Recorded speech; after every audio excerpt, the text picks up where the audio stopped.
So today I want to talk a little bit about virtual production. I'm gonna uh, talking through about three case studies.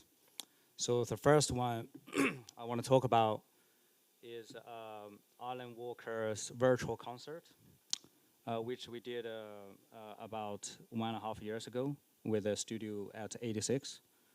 86 virtual production studio is based in Slough and is one of the best virtual production that I always go to. Um, the content was produced by Super Bonfires, but let's talk about this, how we managed to get this off the ground. First, I'm going to show you a little behind the scene. No, actually, no. This is, so what it is conclude is essentially featuring 5 songs. So we have 5 songs that we need to shoot. We have 2 vocalists alongside with Island Walkers, and they came from the team from Norwegians, and it was in London that we have to work with them. So we have 5 virtual environment to be on the stage and featuring alongside with 5 songs. This is a truly an international collaboration because we have a team from UK, Malaysia, and China, and we literally have them on the Zoom calls as we are filming at the same time. Because the content was airdropped from China, so we didn't produce the content in the UK. All the virtual production content was produced by Super Bonfire in China. So we received the content just on the day before the shoot, that we have to figure out all the technical aspect and putting on the XR stages and making sure everything is optimized and working. So we only have 3 weeks to produce the content. So the team in China produced the entire 5 environment within 3 weeks. We had 8 days spent in the productions, which setting up the stages from all the hardwares and configuration of the stage panels and the disguise system, also as well as all the lighting system, calibrations, everything was done within 8 days. And then we only had a 1 day shooting. So the schedule was extremely tight, and we have to work around that. So let's.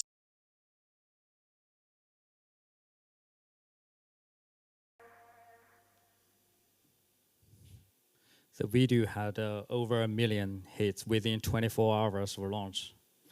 So that was quite exciting to see that. As I mentioned before, this was produced by 86 Virtual Production Studios, and they just opened a new studio, I think, next door, which have a much bigger volume, which I'm due to visit, I think, as well, which is quite exciting to have another collaboration with them.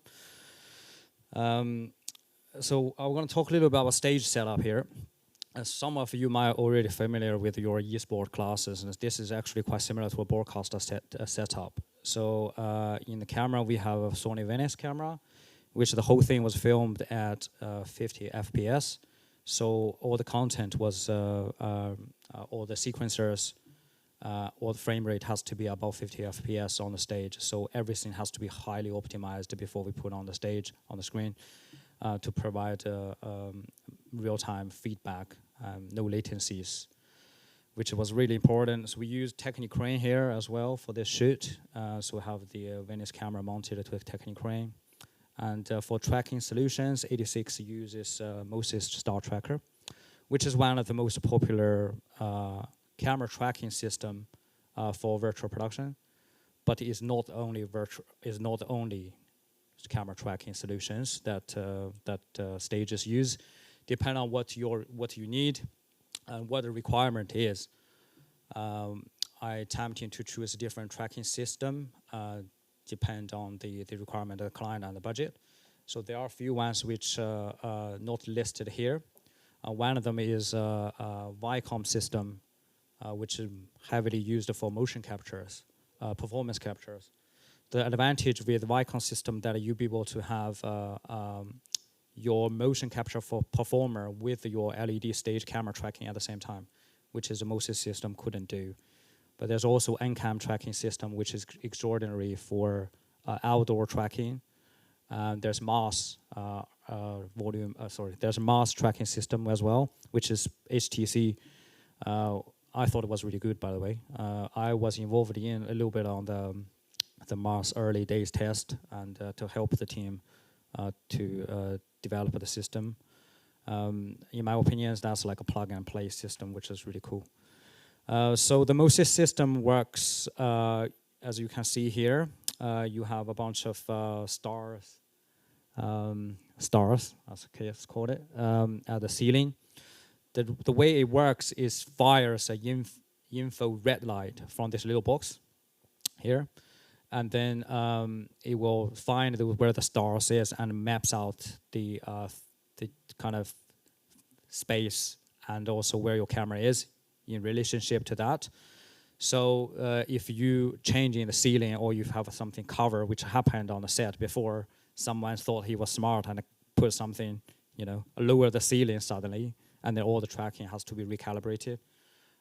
It's extremely sensitive when you're using optical tracking solutions, and stuff like that will have to be recalibrated, and things we need to be really careful when you're on set.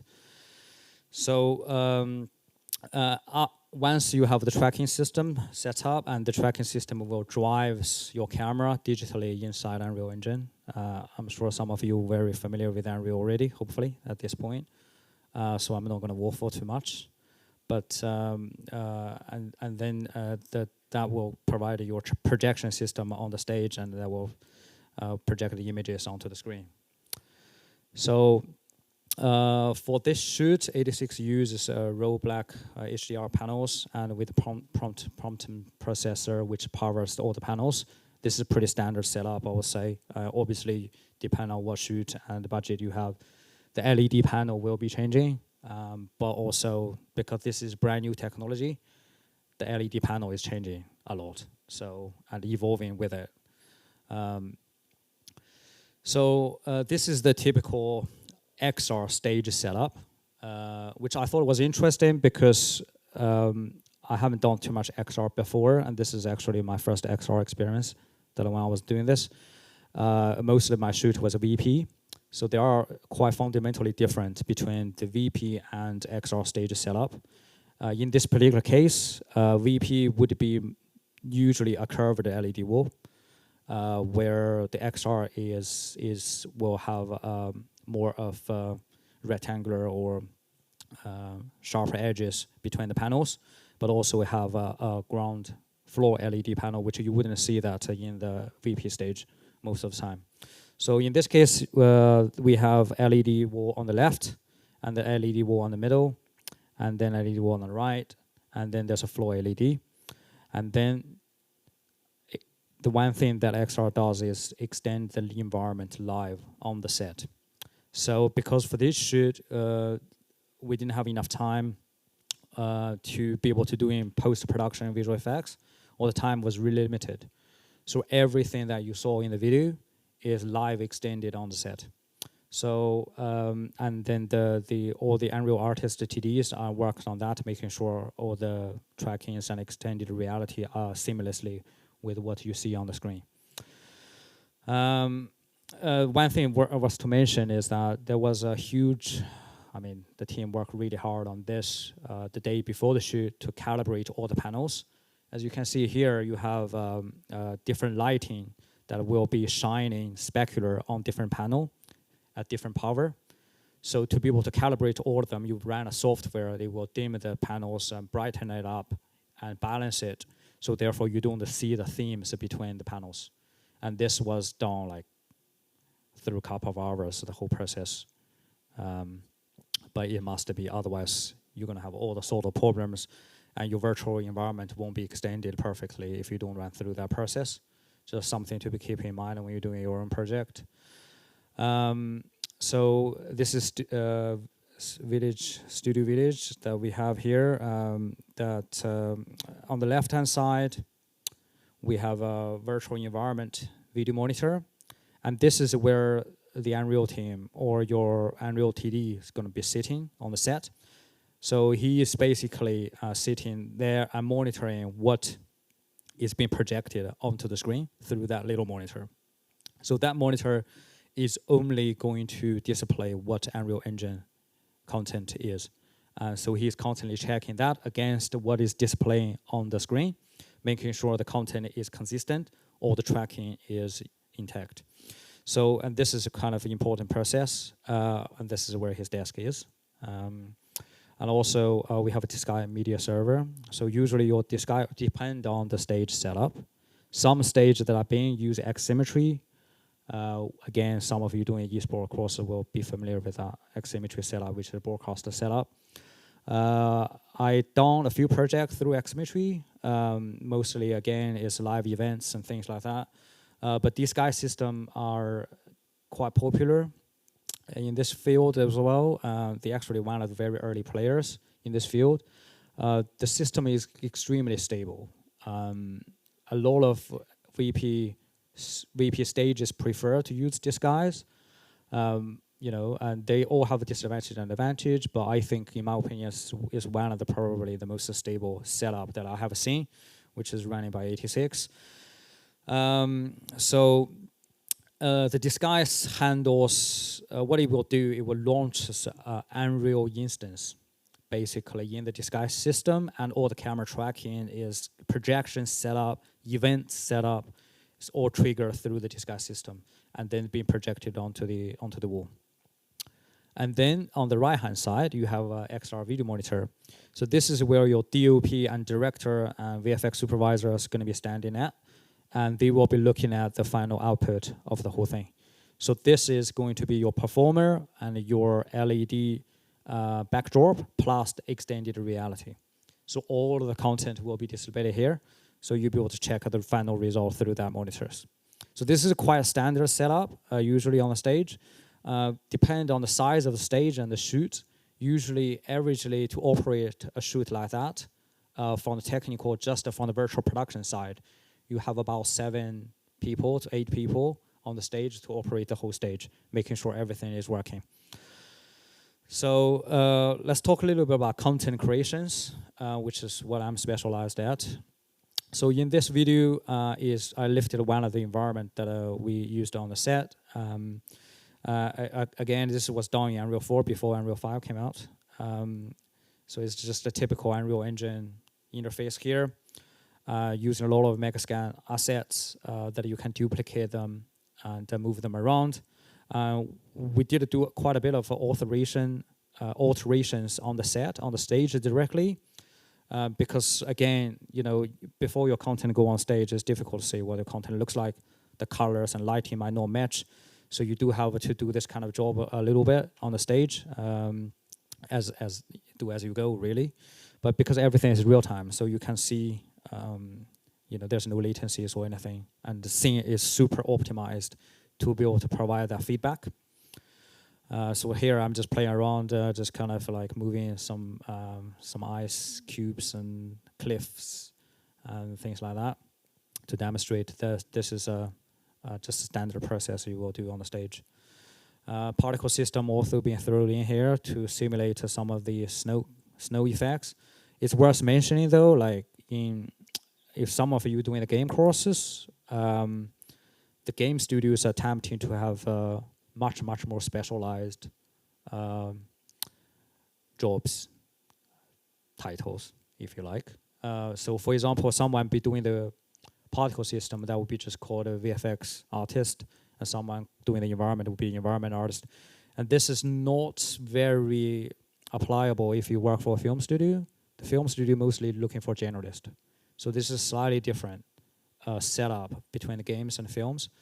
But again, if your film is larger productions, have a more budget or longer production cycle, then they tempted to get a bit more specialized. But if you're working in pre-visualization or virtual production space, it's tempting to have a much more generalist role than a specialized role.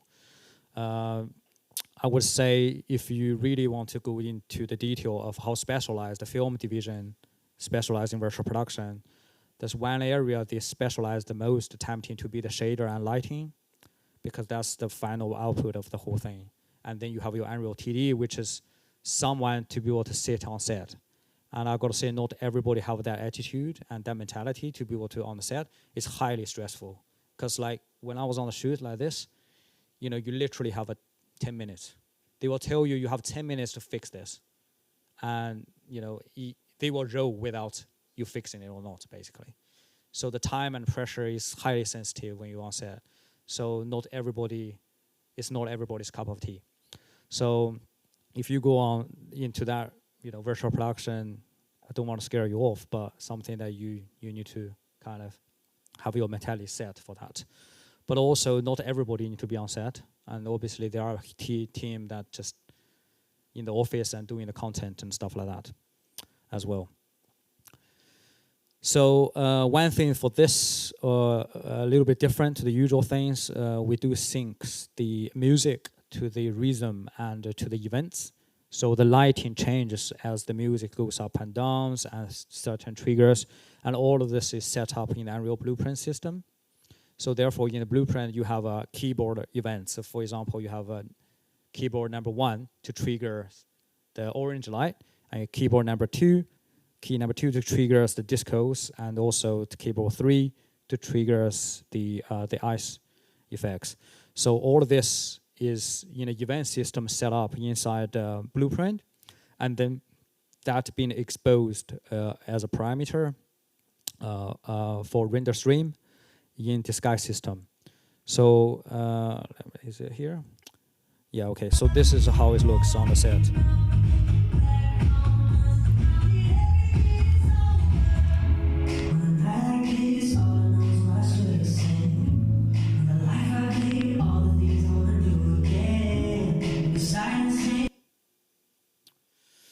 Right, so that's part of the Unreal, but also Unreal is not the only thing that we used on this shoot. There's also a software called Notch. I don't know if any of you are familiar with that. Myself certainly wasn't familiar with that, which I thought was interesting, because I thought everybody was just using Unreal, but actually it turned out to not be the case. So Notch is a very popular for motion graphic. If you don't know, probably you do know, because you're doing esports here and stuff. Maybe this is something that you use in broadcast quite a lot, I think, but extremely powerful because it's a node-based system as well. For particle system and things like that, I thought it was quite mind-blowing, really.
So we have 2 scenes was produced in Notch, and this is one of them.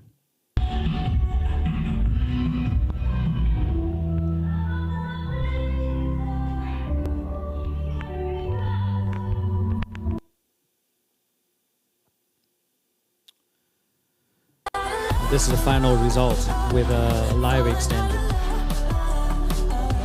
reality.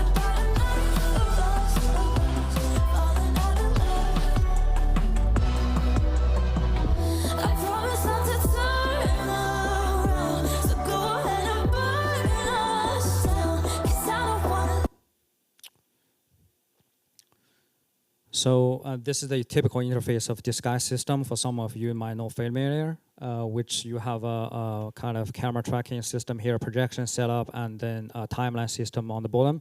And this is where you're running the render stream from Unreal as well as a Notch to trigger all the events and things like that. You can pull, the one thing about this when you're doing the XR is that you can pull the digital camera further back so you get much wider view, which you couldn't really do that in the VR, in the VP shoot. I want to also mention, because some of you are doing the game courses here, I know everybody's talking about Unreal engines and Unity engines and all that stuff, right? So one thing I want to mention is that not every game studios use Unreal or Unity, okay? And myself has worked 3 game studios that doesn't use Unreal or Unity. They use their own engine. So if you work for electronic art, so you might be involved. If you work for DICE, for example, in Sweden, you will be using Frostbite engine to produce Battlefield. And if you work for Ubisoft, you will be using Snowdrop engine or Envo Next engine for Assassin's Creed. So each game studio uses a different engine, but the fundamental thing is that they all real-time game engine. So you need learning Unreal doesn't mean that would be it. The key is to learn the methodology of it rather than to bog down into what the software does, because they will look at your portfolio and look at what you produced, but they will thinking, oh, can I use this for my own engine as well? And obviously, you won't be able to know their engine until you get into the studio in day one. And most of the studio have about 6 months probation or 3 to 6 months probation, and that's when you're going to learn their engine. And so adaptability and flexibility are the key for this industry. And I can't remember how many times I walk in the studio. I've never seen their setup. I've never used their pipeline. But it's up to you how adaptable you are to be able to adapt to in their system. And that's what they're looking for. So that's all the XR stuff.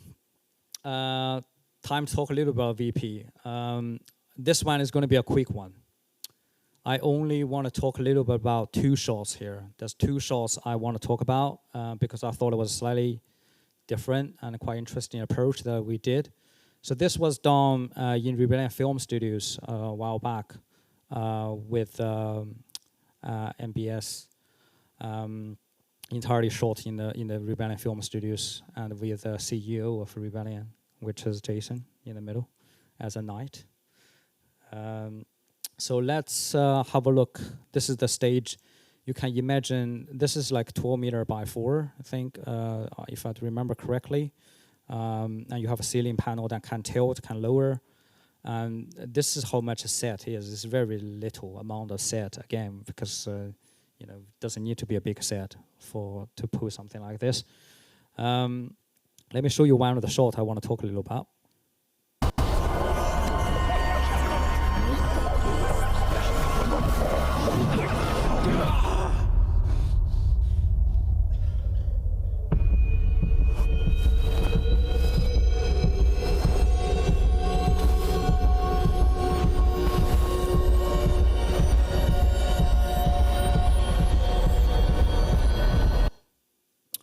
There you go. So a little time lapse of show how we set it up. So you have tracks, and then that's the sets, and you have some props and the trees and stuff like that. And just putting the camera in.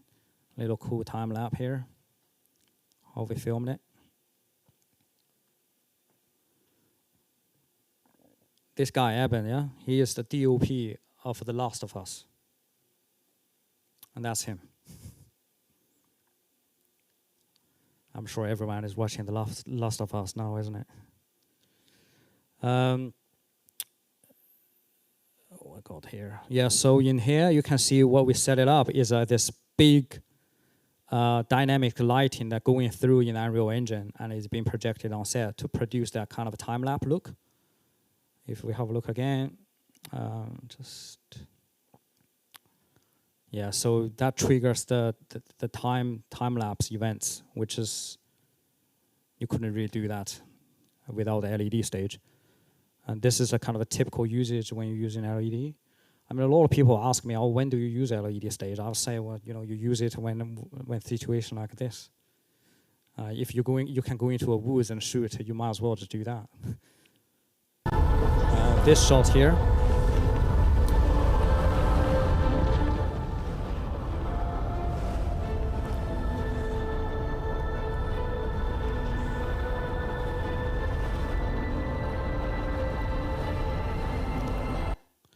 So the reason I pull this shot out is the lighting is all captured on the stage with a little bit of compositing exposure changes in the VFX stage.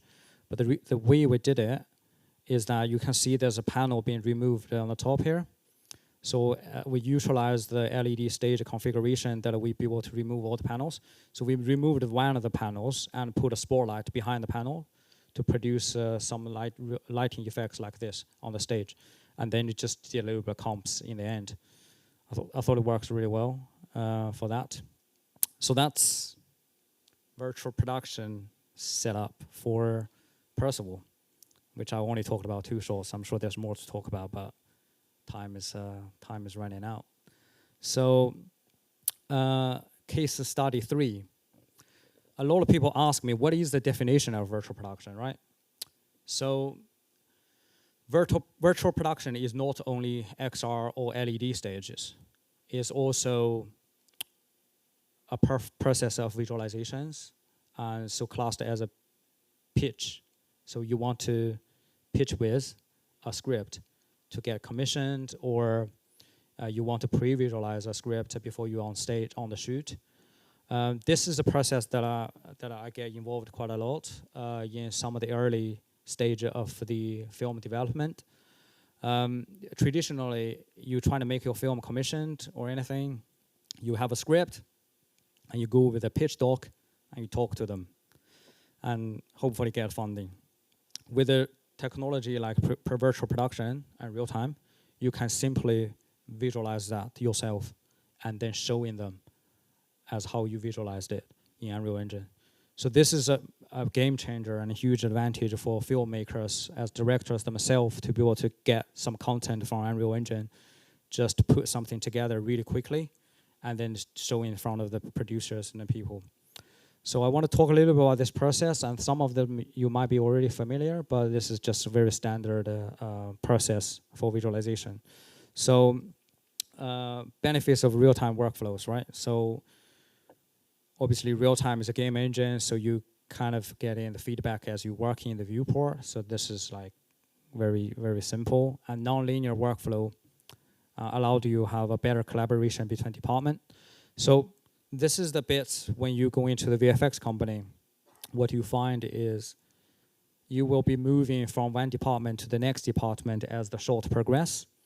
So what I'm saying is that each department is very box standard on their own. So you have like your lighting department and passing the render to the comp department finish.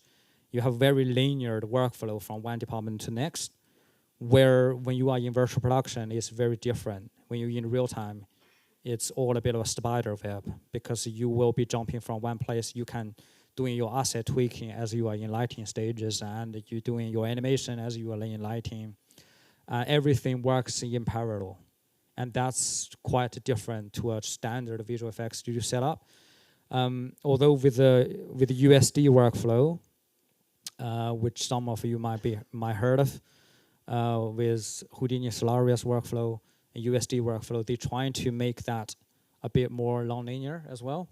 So therefore, all departments could work in conjunction and simultaneously. But still, like, because you still have to wait at the render, you have to wait things coming through. So it's still a little bit linear, I would say, in my opinion. So where virtual production is totally non-linear.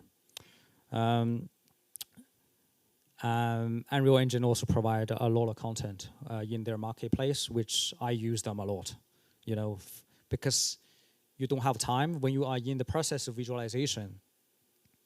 Literally, you don't have time. You have a couple of days to put something together because director wants to see it next day. And the iteration and flexibility is the key before they lock the edit, is to help them to lock the edit rather than to help them to achieve the final pixel, if you like. That's what the visualization is about.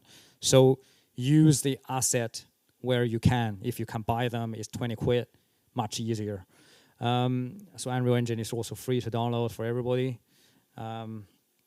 I don't need to say that too much. So I want to talk a little about one shot here.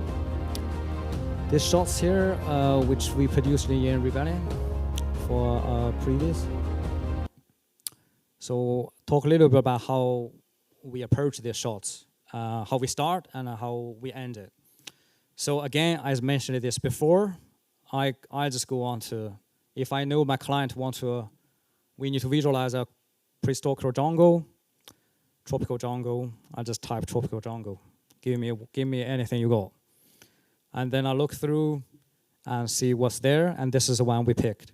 So this is the tropical jungle pack that we purchased from Marketplace. I don't know, 20 quid probably. Super simple.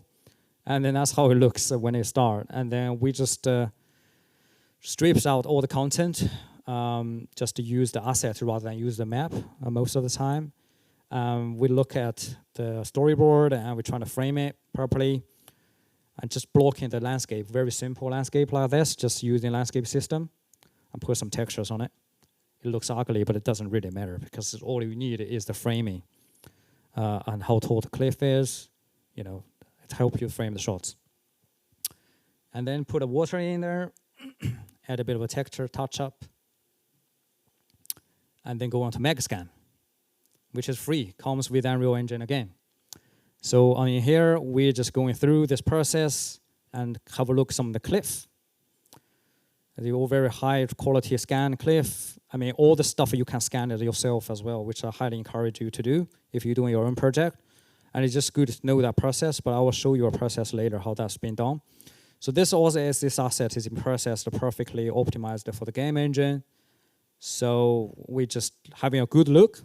The key is to define what type of asset you wanted to use, how they can kit bash together, a kit bash method, which is a very popular for game development when you are compiling a level. And just kind of looking at the textures, like finding the patterns of the textures and the rocks so you can make them join together, which is the key when you're doing environment set dressing. And so after a selection of process of rocks, and we drop them into Unreal Engine, and this is a kind of, you just kit bash them together, they suddenly become much more higher res. And then you just put some vegetations in there after that. Again, come from Megascan or come from that pack that we just bought. They have some wine system, fern system, that we just use them as they are. And then putting in the lighting system. With Unreal Engine 5, you have lumen system, which simulates the indirection lighting. But in this case, we just put directional lighting here. And usually at this stage, you have your DOP involved, and your DOP are looking at this like, oh, that looks cool. This is sunset environment. We want to tilt the down sun a little bit. We want to add a bit of highlight there and there. So they will be having a discussion here at this point. And then, you can just populate the level like this, which is what you got. Fly through the level, have a look how everything is being done. And then here we just put in the dinosaurs. So you finish your virtual set as you placing all the rocks, vegetations, things conform the set. And then the last thing you do is you drop in your character. So in this case is the dinosaur that we're putting in. And then you turn on the lighting. So again, then after you put in your character, so your animation could be done inside Maya. Or nowadays you could have a control rig inside Unreal Engine. So you could just animate everything inside Unreal Engine. If your animator likes that, which is good luck with that. But most of the studios animate their stuff outside Unreal Engine and then import them in as FBX or Alembic Cache.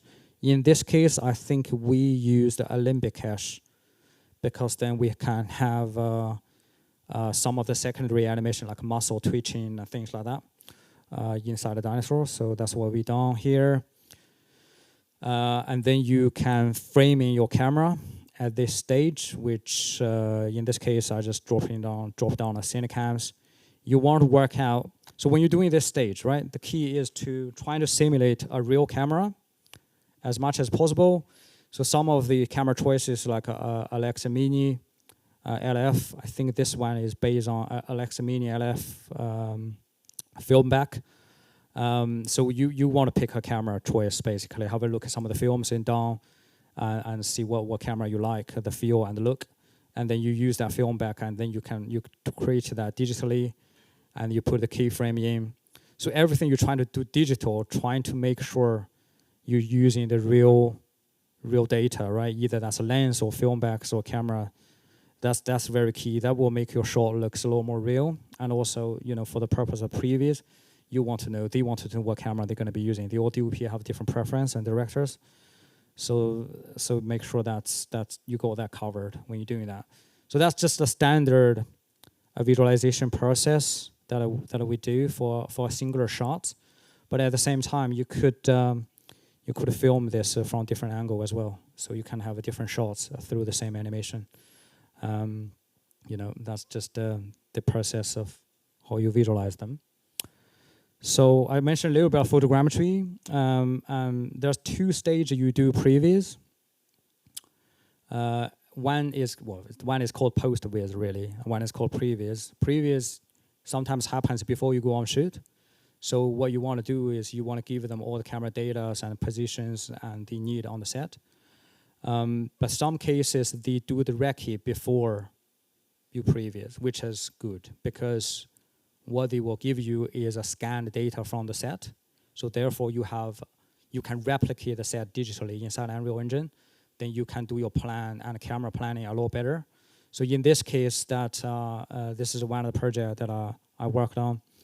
I went to a mansion that I took about 300 photos in this process, just through a 5D Mark IV DSLR camera, nothing fancy, just capture a bunch of photos, making sure you have enough overlap when you're doing this process. You can do it like a tile, from here, then move 2 steps on the right, and then capture again, then 2 steps on the right again, 2 steps on the right, and capture this process, making sure you have enough overlap. And then you can ingest all of the photos inside a software like Mesh Room, which is this one. It's open source software, which is free. So I'm a big fan of free stuff, So this one is completely free, open source, and is node-based, which is like. So it lines up about 300 cameras here automatically over a night process. Constructed a point cloud and then meshed it, and then it does UDM as well. So it can spit out the textures into multiple UDMs. The key is you have the dimension here.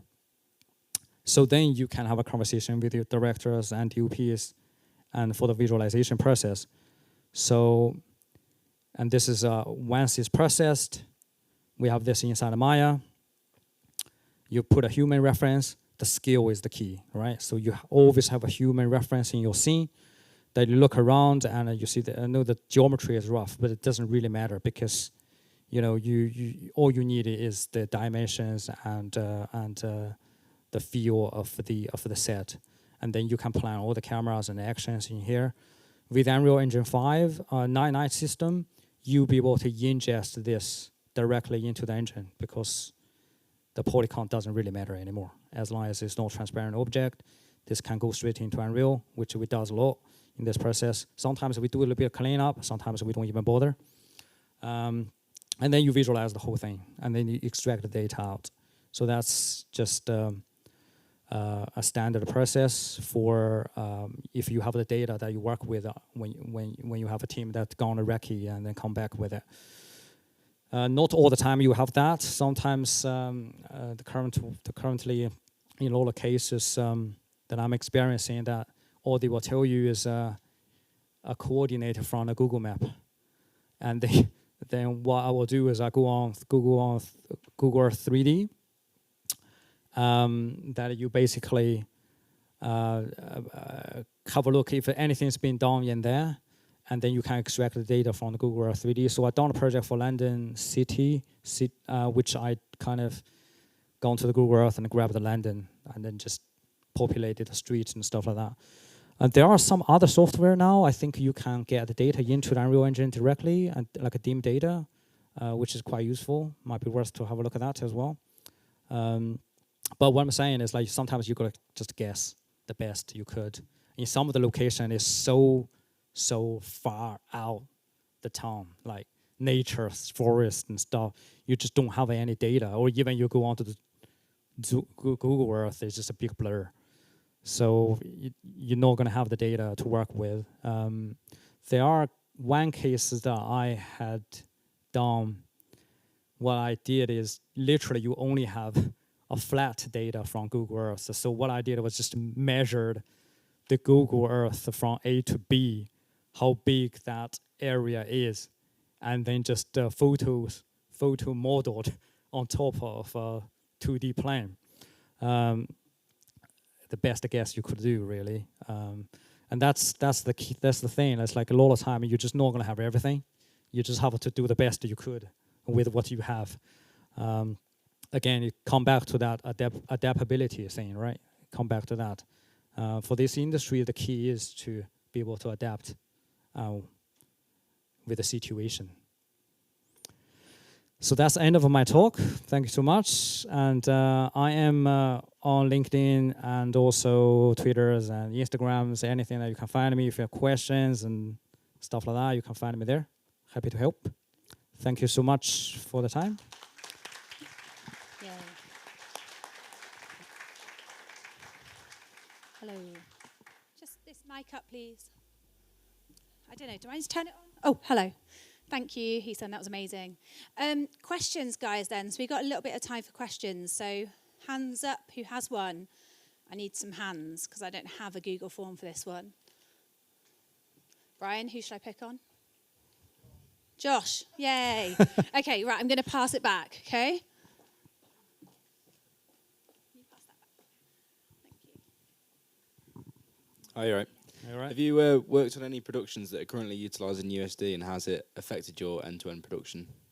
So I've done with Hugo one project. Actually, it was all the project I did in Rebellion was USD driven. And if you want to know how that works, check out the FMX talks last year, which I did a full breakdown of USD pipeline from beginning to end. I think I've watched a few of them. And in my opinions, there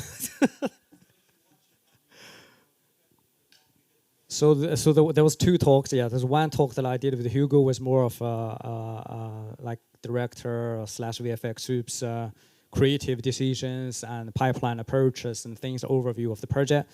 There is another one on Houdini channel, which is purely about Solarius USD workflow. In my opinions, our USD is definitely the future. I would say and right now, obviously, Solarius is leading that area, and Maya is kind of a little bit behind the whole thing, how it's been developed. So if you want to get into the area of USD, and especially all the companies now are looking into adapting to the USD workflow, largely. At Milk, we are doing the same. So the project I'm supervising now is going to be completely USD driven. So it's early days, a lot of the studio adapting to that technology, but it's a good time for you guys to learn this, because interestingly, a lot of industry professional, they also learning this, right? So therefore, there's not of they have more experience, but also you guys have an advantage of a new technology. So use that, I would say. Because in Milk, we hire quite a lot of graduate. And last year, we hired a loads, actually, for the Woman King. When Woman King was in production, there was a lot of graduated from a different university. And they comes in, they're just smashing it. Because they know Houdini, they know USD, they know Solarius, they know Unreal. And this new stuff is not everybody knows, not even the industry professional. So I would say definitely stick on that, 100%. Awesome, thank you. Actually, can you kind of pass it back? Thanks. Thank you. How much demand is there for virtual production, and what's the most common form of virtual production that's being asked for at the minute? So this question comes up quite a bit. There are three different areas when you're talking about virtual production, when the mostly in demand. So one is generalist, which is artist driven. So someone be able to put in together a level, put in a camera, and put in a previous together with the directors and stuff. So that's what I mentioned as a generalist. So artist generalist is probably one of them. The second one is technical artist. So technical artist is someone that is more tailored for coding, blueprint system, not necessarily C++, but blueprint for sure, optimization, shader, writing the shader, authorizing the shader inside Unreal Engine, particle system. So these guys tempting a bit more technical, and they are much, much more harder to find in the industry. Generalist a little bit easier on that spectrum, but I certainly know there are just not enough technical artists around. And most of the reason I can tell you why, most of the technical artists are going into the game industry. The game industry have much higher demand when it comes to, the game engine requirement, because virtual production is new, and it tempting to have from job to jobs. It's a shorter period of time, where game development is like 5 years a game, 3 years to 5 years a game, and you be in the studio just work on that project. It's much, much longer, and where virtual production is much, much faster turnaround. It depends on what you like. This is the thing. It's like the key is that the skill set are very similar, I would say. The only difference would be the cinematography for the virtual production team will require a little bit more of a cinematography, like the camera, how that works, and the speed of the camera moves, and the film backs and lenses, stuff like that. You got to know a bit more of that, where game is a little bit less emphasized in that area. So that's two areas I mentioned. So the third one, which comes up quite a lot, is the production. So things like, someone organizing the things, moving the project forward in terms of keep tracking the schedule. The reason I'm saying that is most of the VFX houses, the production team are coming from the traditional VFX pipeline, like very linear workflow. None of them are, or very few of them actually have come from a gaming non-linear workflow background. So the mentality is very different. Again, it's very, very different to have someone that knows the game engine, how it works. Because like in virtual production, I don't run daily. I do live session, where in VFX you do dailies. I do live session, ask my artist to open up Unreal Engine, I'll just do live session with them. And the director will sit with them together do a live session. They won't look at your daily of render. They would just look at your live session a lot of times. A mixing of both, really. So this is the three area that I would say is probably right now the most in demand. Yeah. I was also gonna ask you if would you say virtual production is cheaper or more expensive than traditional VFX? So there is no definition of cheaper or more expensive. When I started on virtual production, this thing is like, it's relatively new as well. Like, there are a lot of people saying like, oh, it's only for high-end TVs. But yes, it is for high-end TV. But also, there's a lot of indie stuff that start to use that as well. The whole point of the Mars system, the Mars system, when I was involved when they were developing it, it was literally they wanted just that thing to be used as even the YouTuber. The YouTuber stayed at home with the green screen at the back and plug a Mars system in with your Blackmagic, and you can do VFX virtual production at home.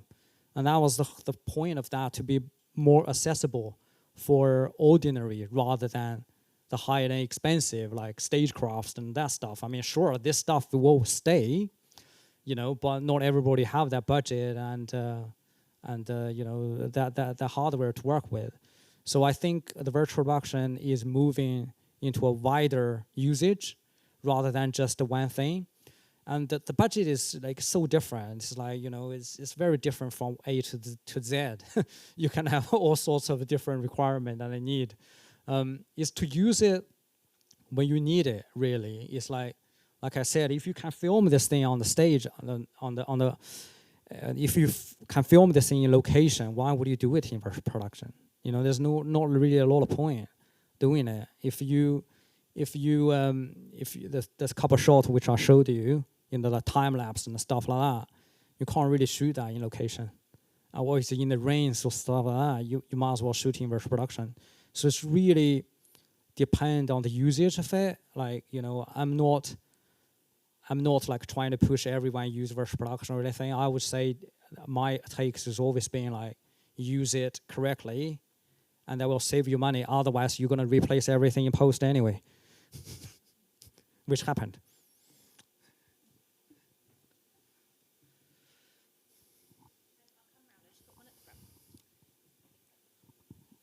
Have there actually been any unconventional uses for virtual production? So, say for example, something that isn't necessarily meant to be used.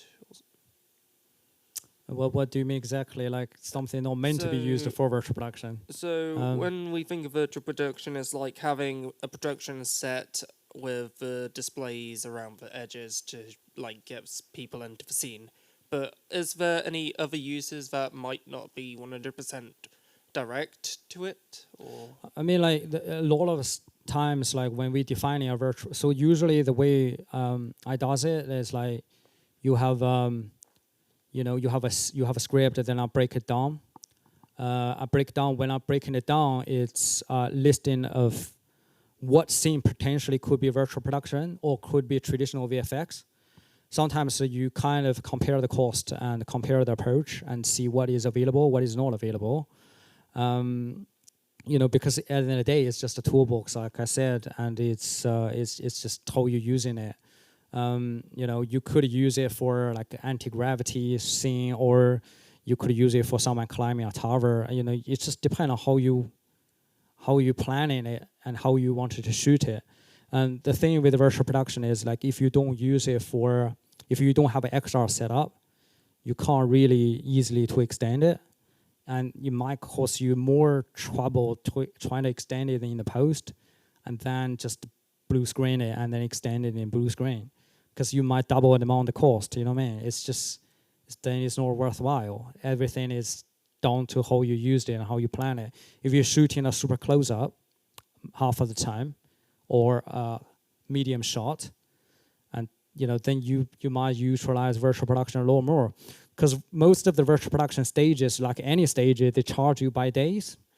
It depends on how many shots you're going to squish in that, and it works out or not. So there are occasions that in 1899, the stages in Germany, which I was lucky enough, actually last year I went there, and they have a stage that is able to modular, which is one of the coolest things that's I've ever seen. Actually, it's like a pizza. You basically can remove a slide of the pizza and then decorating a slide back in, and the whole stage can rotate 360. And it's just amazing. And that is completely you can completely remove all the setup in that stage and pop it up somewhere else. It's portable. It's completely portable. It's one of the smartest stage I've ever seen, really. Stuff like that. So this area the virtual production is new, right? So everything is possible. You just have to.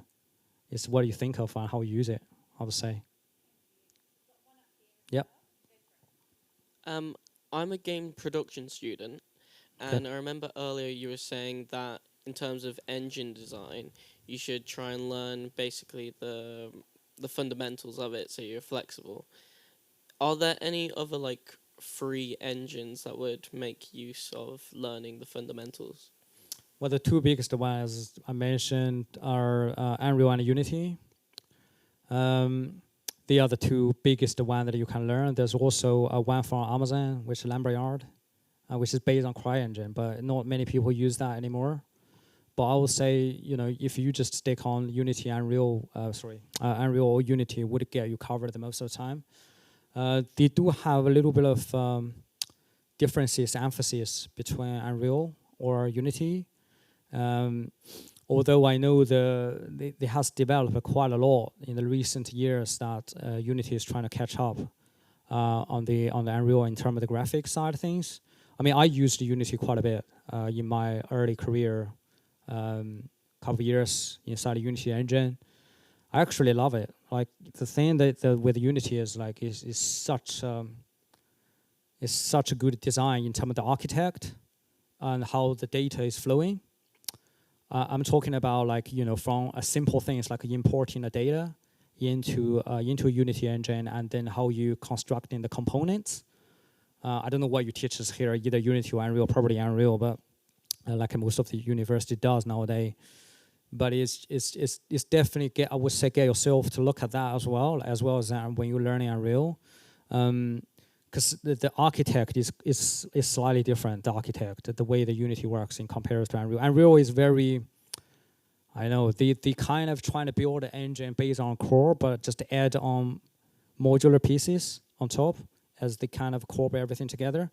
Where Unity got the way they approach is slightly different. I think it's just that the foundation is quite solid, and the whole the metadata, even just simple things like renaming, like dependency graph check-ins and making sure when you rename something, all the dependencies intact. Where Unreal you have this thing called redirectors. You have to redirect it. Like it's just because it doesn't use UID system, and where Unity uses UID system, which the name doesn't mean anything. Name is just a name that you see in the display. What they really links to the data is the unique ID. The engine look for the unique ID. This chair has unique ID, I don't know, 1, 2, 3. And then in the level, that's what they called. But you don't see that.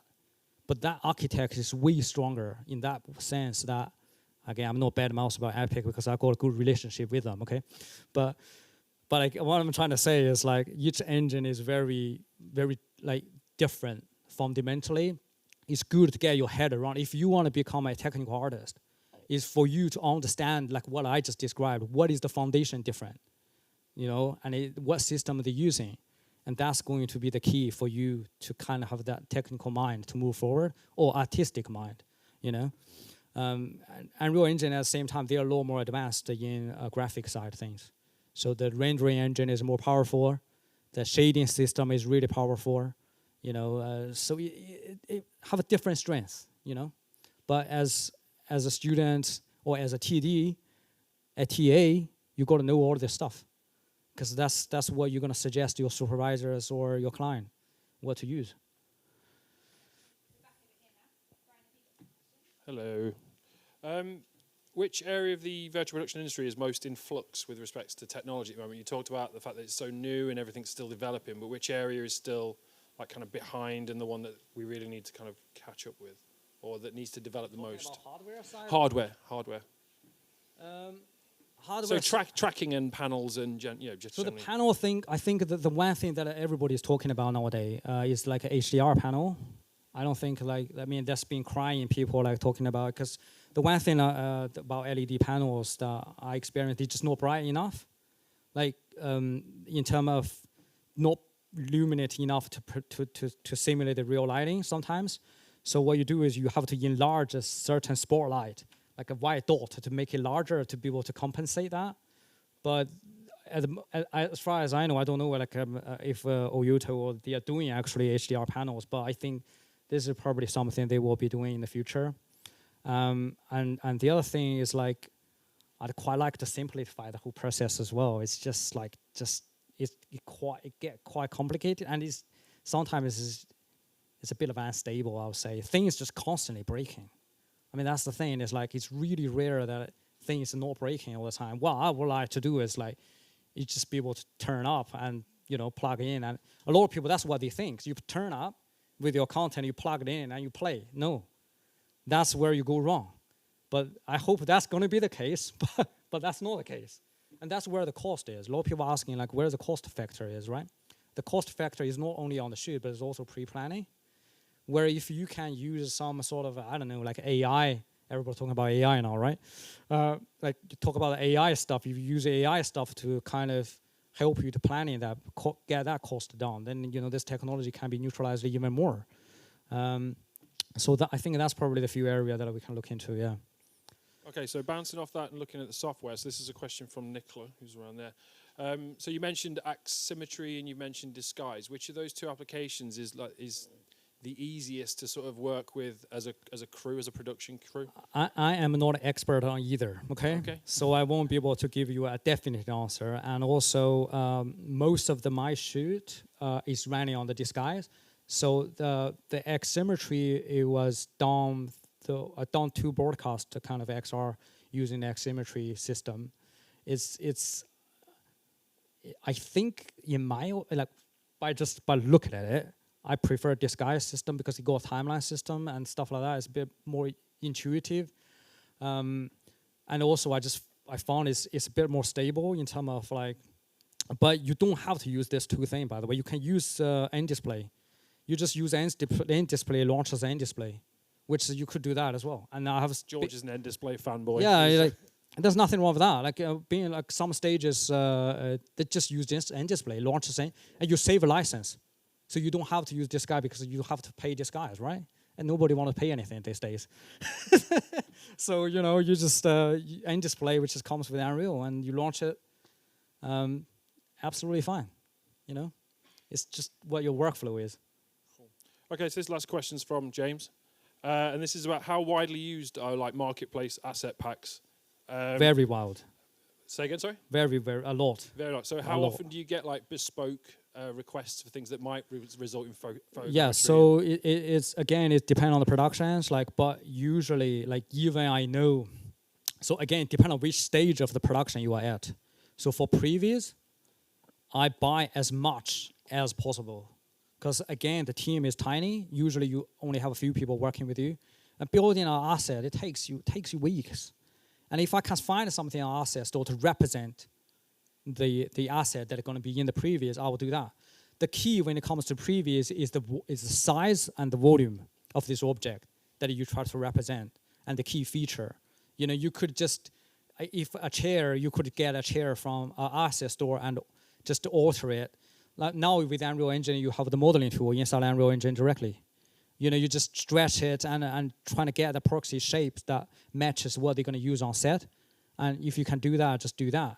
And most of the time, I just do that. And then when I move it on to the next stage, when you're trying to final pixel something, or you're trying to do something on the stage, which will be panel pixel, and you will have to model it yourself. If that, I don't know, for example, it's like a historical tree or something that you just don't have it nowadays, you just have to model it like yourself, or your team, your asset team. So this can be handled by your asset team. It doesn't have to be within a real team itself. Can be handled by asset team in the VFX side. They will model a tree or whatever, a chair, and give it to you. You put it into Unreal Engine as well. So it's very hybrid. But the rule of thumb is at the early days, buy as much as possible because no one really pay attention to these things. That's great, thank you. Any other questions from you guys? That was the 3 I had. Any other hands in the air? Is that really it? Okay, that's it. Okay, so there's